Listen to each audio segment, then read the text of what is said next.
Seorang pria dibunuh rekannya di Jalan Barokah, Kalideres, Jakarta Barat, Kamis, 8 Mei 2025, malam.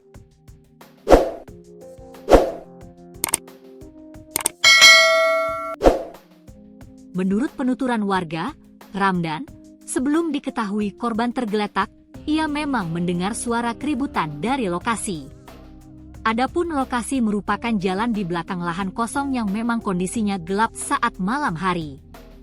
Saya cuma dengar suara ramai, saya kira orang berantem biasa, kata Ramdan ditemui di sekitar lokasi, Jumat, 9 Mei 2025. Ramdan mengatakan, meski tak mengenal pelaku dan korban, ia meyakini korban dan pelaku merupakan teman. Sebab, berdasarkan penuturan sejumlah warga, sebelum kejadian korban dan pelaku baru saja makan di warung yang sama tak jauh dari lokasi kejadian. Kalau enggak temen ya enggak mungkin kan dia makan bareng, kata Ramdan. Diduga antara korban dan pelaku sama-sama menjaga lahan kosong yang berada di depan lokasi pembunuhan. Korbannya ini rambutnya gondrong tapi yang pasti bukan warga sini, kata dia.